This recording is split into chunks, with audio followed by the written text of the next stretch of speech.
Right, turning to the COVID-19 situation in the country, and the upward trend continues. In the last 24 hours, 957 new infections have been recorded from a sample size of 5,559. This brings to 72,686 the number of COVID-19 cases in the country.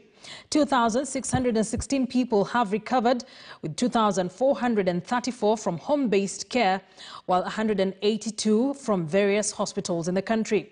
Total recoveries now stand at 49,878.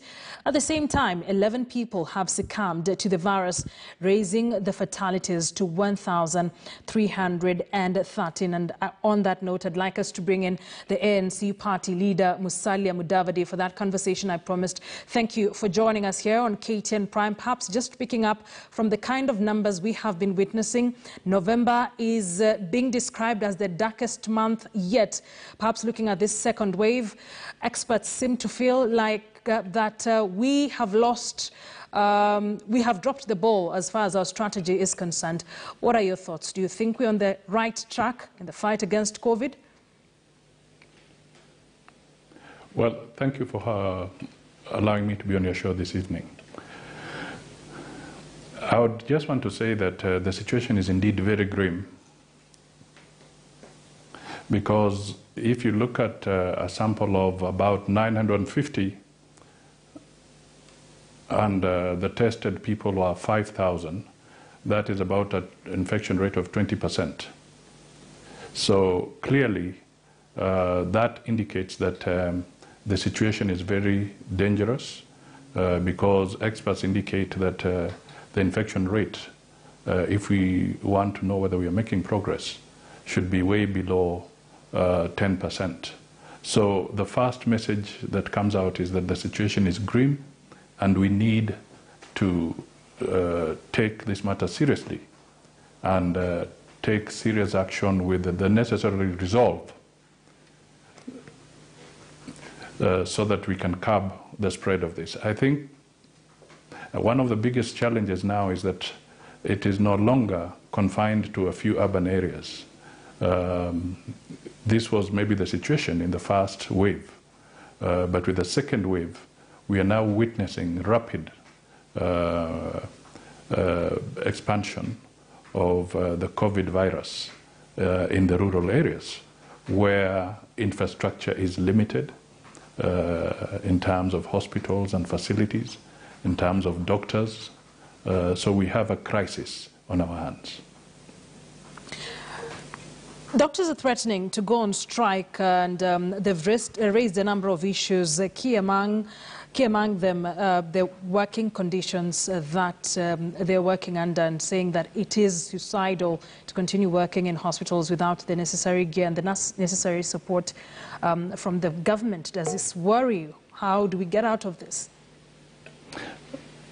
Yes, it worries me, and indeed they have a point.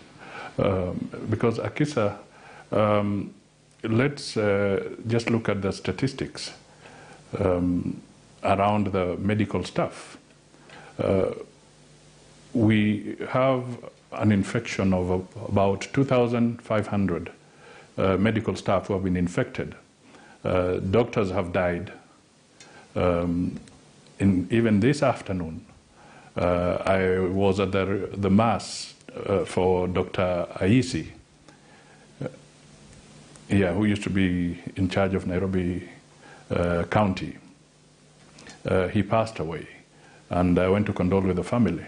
And what comes out clearly is that the doctors have legitimate concerns. One, they are on the front line. They are not insured.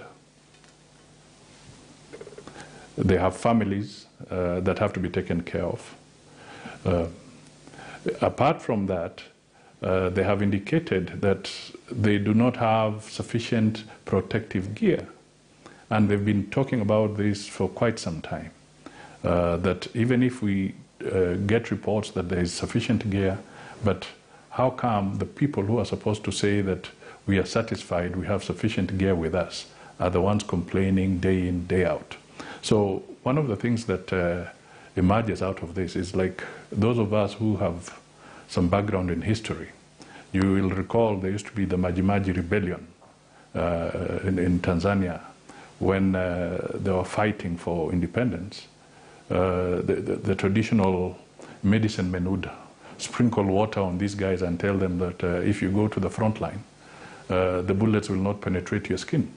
Now, we are in a kind of situation where our doctors have a situation where they are going to the front line, but they don't have the ammunition to make sure that COVID does not hit them. So this is ironical, and I think we need to get our focus and our priorities right and do whatever is necessary to make sure that resources are quickly allocated to these frontline people. When you talk about... So that they can help us in fighting the COVID. Right. When you talk about priorities, and I'm glad you mentioned that because that was my next question. The BBI has left a very bad taste in Kenyans' mouth, and especially coming at a time when we are dealing with a pandemic. The number of deaths and infections continue to go up. Seemingly there is no money, and doctors have been told a number of times, even in counties, that there's no money to sort them out. But the major conversation among the leadership and the political class is still on the BBI. Do we need to take a break from this?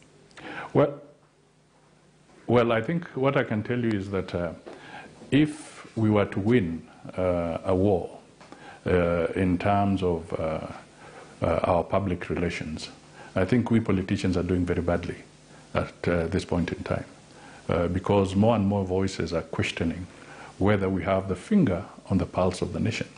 You remember when we had a COVID conference at KICC, I did indicate that where are the fault lines in this fight against COVID? And it came out that politicians seem to be ranking very highly as one of the fault lines in the fight against COVID. Perhaps they may be the weakest link.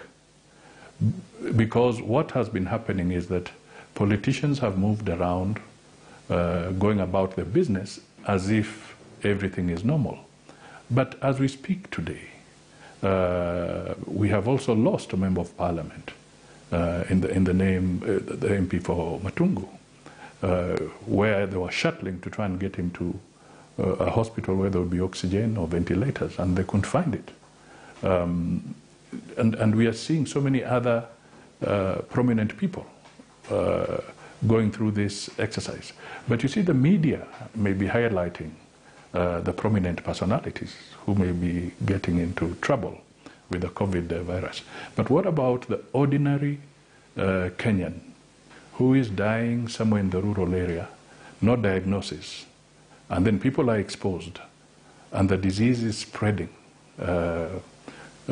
unabated? So this becomes a critical issue, and that's why I say that even as we pursue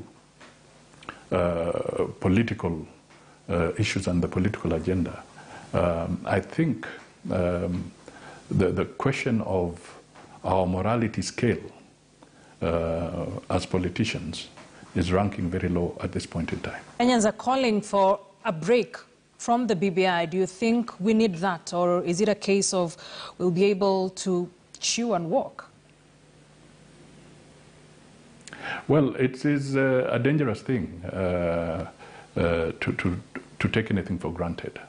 Now, if people want to pursue the BBI, you will recall that on my part, when we were in Bomas a few days ago, I said it would be very important for the Kenyan people to try and close ranks so that we can narrow the differences around the BBI, build more consensus.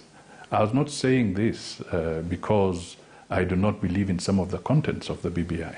I was saying this because I think it would be in the interest of every Kenyan citizen that as much as we have the crisis of the COVID on our hands, if we build consensus so that we can minimize what you call high-octane political activity around the issues of the BBI and possible debates that will ensue around it, it would be very good for the Kenyan people. Because if we can all win by having a non-contested referendum, where we have brought all our issues together, we will spend less and the lives of our people will be safer. But how possible is it to have a non-contested referendum, given how contentious this particular report has been in a country of about 50 million people? How possible is it, and what does a non-contested referendum look like from where you sit? You see what I've just seen from, listen to your news conference. You have said that there has been a postponement of the collection of signatures. Perhaps this is some kind of divine intervention, which gives Kenyans room to quickly close ranks on the areas that were extremely contentious. I say so because once the final publication is done, that is the document that signatures must be appended to.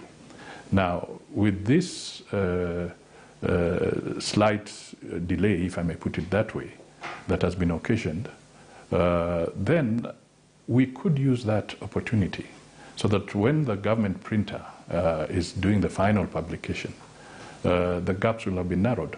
And maybe the best measure here is that you will recall that in the referendum of 2010, or end of 2009, that is for the 2010 Constitution.